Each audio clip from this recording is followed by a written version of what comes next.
I'm with Jan McNeelan today, and Jan, you're a former OSU Extension agent and now a consultant, garden consultant, and you have a great project that's going on here at your home, and kind of a renovation.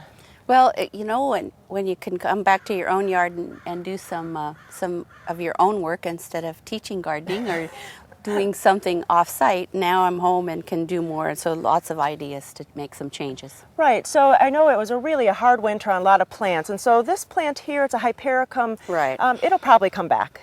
Yeah, all I'm going to do is, actually there's a little bit of new growth I'm seeing coming, but just to take all this dead material off, I'm going to cut it back. I'm going to leave a little bit that I can see that's coming, so it'll come back from there. But all I'm going to do is just take that out, and likely that will come back and look just fine. Well, perfect. And I see a lot of Dicentra, a lot of bleeding hearts coming up. There's some Solomon seal, so this is really going to fill in fast. This will fill in completely, and we took out a big Andromeda there this last winter, so that's out. The next thing we're going to do is take out, there's 3 plants here, one very dead parent plant. It's time, It's a Euphorbia wolfeni, or known as a mole plant, so that one's out of here. All right. And then we're going to pull this clear out. All right.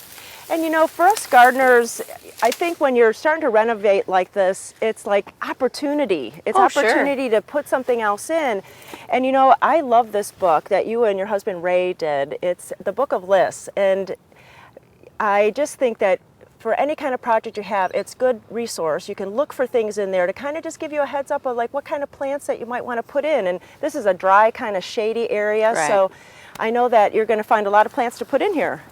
Well, I had to remember to look in our book to figure out what it is we might have an option to put in.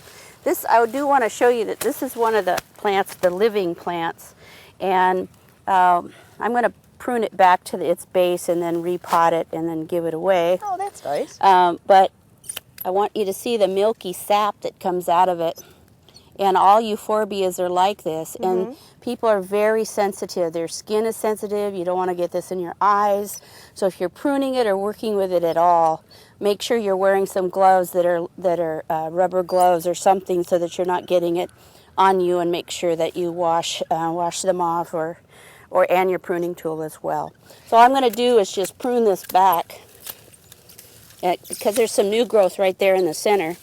I'm going to keep pruning that back, and I'm going to pot it up and give it away. You know, it is a nice plant, and it has its place. It's nice because it does have evergreen foliage, and it blooms in the wintertime, which is nice. Right. It has the little tiny flowers, but actually the leaves or the bracts on it are what creates the color. So I'm going to just keep pruning that back and make a nice plant out of it. And a gift for someone else. Right. And so what else do you have planned for this little area up here? It looks like a lot of things are coming back. Well, here we have, these look like violets, but this is a ground-hugging campanula that just fills this all in and makes a nice blue carpet. And then here's some sedum autumn joy. There are some other, I'm trying to remember what else we have in here. It's going to be a nice Some surprise. other perennials in here. And then here's another campanula that I'm just going to take it back to the ground. It's already coming up. Here's the new leaves that are coming up. So I'm just going to clean it up and take all last year's growth out. And I might as well just leave this rack here so it's ready to go when it starts to grow up tall enough. So what we're going to do is do some dividing of some hostas and bring some other shade-loving plants in and look at a few summer and fall blooming. Well, I also want to tell people Gardenpalooza is coming up, and you and Ray are going to be there with this book, and I think that's a great time to stop by, talk with you. You can give suggestions, and have a great time at Gardenpalooza. We will. Thanks.